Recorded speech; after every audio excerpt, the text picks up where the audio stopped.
have always been a firm believer that a nice pair of high-heeled shoes can change my life. I put them on and suddenly I exude confidence. I sashay with self-assurance. I am a strong, independent woman in control of my life and my destiny. When I moved from New York to Boulder in 1992, my best friend threatened me. She said, "Jean, if you start wearing socks with sandals, I will disown you."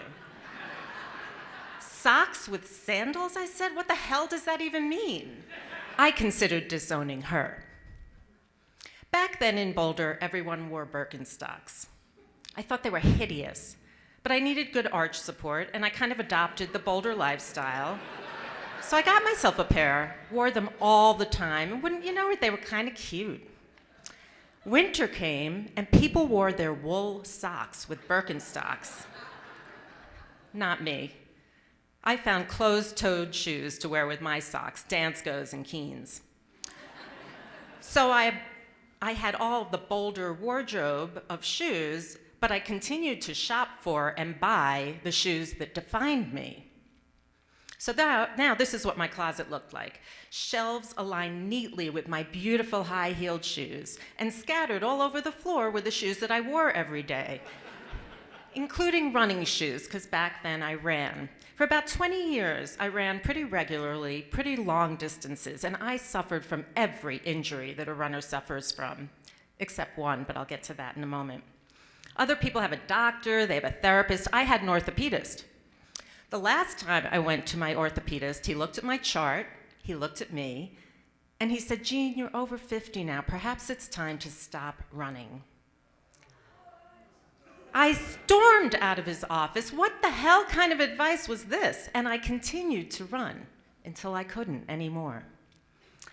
Every New Year's Eve, I host a retro dance party at my house. It's my coming out. I wear a pair of high-heeled shoes so the world can see that I'm not the schlump and the slob that they see 364 days a year. And then I take my shoes off and I dance. Well, this year, something went awry. Well, truth be told, I got drunk. I forgot to take my shoes off, and I started jumping around in my high-heeled shoes. It was 80s music, so we kind of jumped to 80s music. Jumped for like an hour. My feet started to hurt, so I took my shoes off, continued to dance, and had a great night. The next morning, I woke up, I stood up, and I wailed in agony. A sharp pain shot through the heels of my feet. What had I done? I'll tell you what I had done.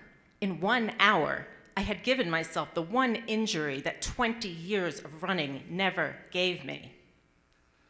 Plantar fasciitis. Plantar fasciitis. It is excruciating, it's chronic, there is no cure. Not only would I never run again, I wasn't sure if I would ever walk again. But one thing was certain, I wasn't wearing my high heels again. My shoes could no longer determine my worth as a human being. I would have to find some other way to feel good about myself. So I will mourn, I will grieve, I will bequeath my wardrobe of size 7.5 beautiful shoes to someone who is worthy. I will listen to TED Talks on vulnerability. And I will embrace my status as a middle-aged woman in this cruel world. I will embrace my orthotics and my compression socks, my Nauts, my Taos, my Tevas, my Keens, my Soles, my Hokas, all of those 4-letter words that are the brands of shoes we wear when we are old. But I will never, ever, I can promise you this, wear socks with sandals.